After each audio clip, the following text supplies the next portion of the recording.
Class 12th chemistry. जैसे आप लोगों को पता चल गया होगा कि केमिस्ट्री के कोर्स में कुछ कमी आई है, तो उसके हिसाब से हम यहाँ से वीडियो और टॉपिक शेयर करेंगे और उसी हिसाब से अब पढ़ाई होगी। तो यहाँ पर क्या सिलेबस में कमी आई है अभी हमारे तक जानकारी नहीं पहुँच पाई है, उसी के हिसाब से हम धीरे धीरे देखेंगे। हम यहाँ पर अपने पहले चैप्टर का शुरुआत कर रहे हैं, सॉलिड स्टेट। पहला चैप्टर सॉलिड, ठोस अवस्था। सॉलिड नाम से ही पता चल रहा है, ठोस पदार्थ की तीन अवस्था होती है, ठोस, द्रव और गैस। तो ठोस एक निश्चित आकार, निश्चित आयतन, दबाने पर काफ़ी हद तक दबता नहीं है, उसके अवयवी कण काफ़ी पास पास मजबूती से बंधे होते हैं, उसे हम ठोस कहते हैं। ठीक। अगर हम बात करें ठोस की, तो ठोस भी जो होता है वो दो प्रकार का होता है, क्रिस्टली और अक्रिस्टली ठोस। क्रिस्टली ठोस जिनके अंदर अवयवी कणों की निश्चित ज्यामिति होती है वो क्रिस्टली ठोस कहलाता है, और जिनके अंदर अवयवी कणों की निश्चित ज्यामिति नहीं होती वो अक्रिस्टली ठोस कहलाता है। क्रिस्टली ठोस जो होते हैं वो चार प्रकार के होते हैं। क्रिस्टली ठोस आयनिक, सहसंयोजी, धात्विक और आणविक, चार प्रकार के क्रिस्टली ठोस होते हैं। आप इसे ज़रूर पढ़िएगा, थ्योरी है, समझ में आ जाएगा। मैं आगे हमारे इम्पॉर्टेंट टॉपिक पर चल रहा हूँ। हमारा इम्पॉर्टेंट टॉपिक जो है वो है क्रिस्टल जालक और unit cell, crystal lattice and unit cell. तो हम आज इसी पे चर्चा कर रहे हैं कि क्रिस्टल लैटिक्स और यूनिट सेल क्या होता है। जैसे हम अभी आगे के इस चैप्टर में क्रिस्टली ठोस के बारे में पढ़ेंगे। क्रिस्टली ठोस जिसके अंदर अवयवी कण क्रमबद्ध रूप में अरेंज रहते हैं, जुड़े रहते हैं। तो जब उनके अंदर क्रमबद्ध रूप में अरेंजमेंट होता है तो उनके अंदर एक 3 डायमेंशन व्यवस्था बनती है। किसी भी ठोस के अंदर अवयवी कणों के अरेंजमेंट के कारण एक 3 डायमेंशन व्यवस्था बनती है। जैसे यहाँ पर आप चित्र में देख सकते हैं, एक 3 डायमेंशन व्यवस्था बनी हुई है। इस 3 डायमेंशन व्यवस्था को ही उस क्रिस्टली ठोस का क्रिस्टल जालक कहते हैं। तो क्रिस्टल जालक क्या होता है? किसी भी क्रिस्टली ठोस के अवयवी कणों की त्रिविमीय ज्यामिति व्यवस्था क्रिस्टल जालक कहलाता है। क्रिस्टल जालक में कुछ बिंदु बिंदु डार्क शेड में दिखाई दे रहे हैं, ये वो जगह है जहाँ पर अवयवी कण मौजूद होते हैं, जिसे जालक बिंदु कहा जाता है। क्रिस्टली ठोस में जो क्रिस्टल जालक होता है वो एक 3 डायमेंशन बहुत बड़ा आयाम होता है। इस क्रिस्टल जालक में छोटे छोटे ब्लॉक्स यूनिट्स के रूप में भी छोटे छोटे और ब्लॉक्स या बॉक्सेस आपको दिखाई दे रहे हैं, जो जनरली इस टाइप से फोकस होते हैं, छोटे टाइप में।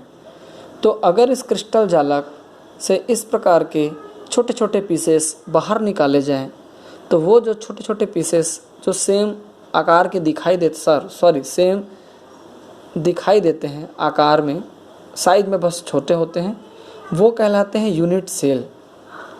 यूनिट सेल और क्रिस्टल जालक में ज़्यादा अंतर नहीं होता है, बट आकार का ही फ़र्क होता है। अगर हम यूनिट सेल को एक दूसरे के ऊपर आगे पीछे रखें तो फिर से क्रिस्टल जालक हमें प्राप्त हो जाता है। तो यूनिट सेल क्या है? किसी भी क्रिस्टली ठोस के अवयवी कणों का त्रिविमीय जो चित्र है वो क्रिस्टल जालक है। और यूनिट सेल क्या है?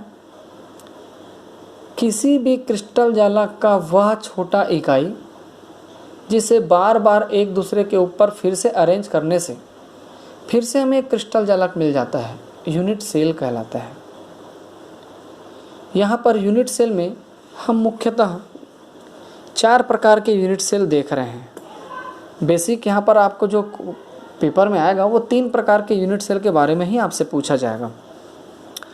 तो यूनिट सेल, पहला सरल घनी जिसको SCC सिंपल क्यूबिक सेल कहते हैं। दूसरा केंद्रित एकक कोशिका, सेंट्रल या अंतः केंद्री। ठीक है। और केंद्रित एकक फलक कोशिका जो है वो 3 प्रकार के होते हैं। फलक केंद्री FCC face centre cubic cell, अंतः केंद्रीय बॉडी सेंटर क्यूबिक सेल और एक अंत्य केंद्रीय एंड सेंटर होता है। इसका इंपॉर्टेंट हमारे लिए कम है। आप 1, 2 और 3 यूनिट सेल पर आप फोकस करेंगे। तो सबसे पहले सरल घनी यूनिट सेल क्या होता है, जैसे यहाँ पर देख सकते हैं ये सरल घनी यूनिट सेल है। SCC simple cubic unit cell. अब इस यूनिट सेल में सिर्फ कॉर्नर पर जालक बिंदु दिखाई दे रहे हैं, तो ये एससीसी है, मतलब ऐसा यूनिट सेल जिसमें अवयवी कण कॉर्नर पर बस होते हैं, सिंपल क्यूबिक सेल कहलाता है। ये आपका एफसीसी है। एफसीसी में ये ऊपर नीचे बाएं दाएं आगे पीछे ये फलक के केंद्र पर भी अवयवी कण है, कॉर्नर के साथ ही साथ। तो ऐसा यूनिट सेल जिसमें अवयवी कण घन के कोने के साथ फलकों के केंद्र पर होते हैं एफसीसी कहलाते हैं। अंतः केंद्री देख सकते हैं कि कॉर्नर पर तो है और एक घन के केंद्र पर भी है। तो ऐसा यूनिट सेल जिसमें अवयवी कण घन के कोने के साथ घन के केंद्र पर भी होता है बॉडी सेंटर क्यूबिक सेल कहलाता है। एक इसके बारे में एक बार पढ़ा देता हूँ आपको। अंत्य केंद्री या एंड सेंटर्ड यूनिट सेल, इसमें कॉर्नर पर अवयवी कण होगा और कोई भी 2 आमने सामने के फलकों के केंद्र पर अवयवी कण होता है। तो इस प्रकार का जो है वो एंड सेंटर यूनिट सेल कहलाता है। तो इस प्रकार से यूनिट सेल आप 4 प्रकार के पढ़ेंगे, मोस्टली 3 ही हैं, एससीसी, एफसीसी, बीसीसी और एंड सेंटर। तो 4 प्रकार के यूनिट सेल आपको यहाँ पर मैंने समझा दिया है। यूनिट सेलों में अवयवी कणों की संख्या निकालना। यहाँ पर यूनिट सेल में अवयवी कण 8 कॉर्नर पर दिखाई दे रहे हैं। हर और अवयवी कण जो कॉर्नर पर होता है वो अपने क्रिस्टल जालक पर भी उपस्थित होता है। इस कारण एक यूनिट सेल में हर कॉर्नर के अवयवी कण का 1/8वां भाग का ही योगदान होता है। तो इसीलिए इस यूनिट सेल में अगर हम अवयवी कणों की संख्या निकालें तो 8 कोनों पर और उनका योगदान 1/8, सरल करने पर सिर्फ 1 परमाणु होता है एससीसी में। बीसीसी की बात करें तो कॉर्नर पर अभी भी 1/8 है। एक जो है वो केंद्र पर है, तो केंद्र पर होने से उसका योगदान पूरा होता है। 1 + 1 2 परमाणु होंगे। तीसरा एफसीसी अभी भी कॉर्नर पर है, जिनका योगदान 1/8 का 8 ही है, बट 6 फलक के केंद्र पर है और हर फलक के केंद्र का योगदान 1/2 होता है। तो इस प्रकार हम यहाँ पर देख सकते हैं कि इसमें 4 परमाणु होते हैं। तो इस प्रकार एससीसी, बीसीसी और एफसीसी में अवयवी कणों की संख्या निकालते हैं। यहीं पर एक चीज़ और बता देता हूँ मैं आपको, समन्वयन संख्या, कोऑर्डिनेशन नंबर। जैसे आप बीसीसी को देख सकते हैं, ये अवयवी कण अपने नियरेस्ट 1 2 3 4 ऊपर, 5 6 7 8 4 नीचे और 4 ऊपर के अवयवी कणों से ये घिरा हुआ है। तो ये अवयवी कण जो अपने ऊपर और नीचे टोटल 8 अवयवी कणों से घिरा है, तो मैं कह सकता हूँ कि इस कण की समन्वयन संख्या 8 है।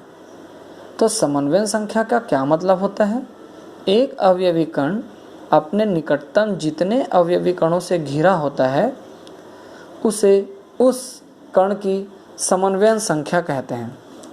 अगर ये आयनिक क्रिस्टल होता तो हम कह सकते हैं कि एक धनायन जितने ऋणायन से घिरा होगा या एक ऋणायन जितने धनायन से घिरा होगा, वो उसकी क्या कहलाती है?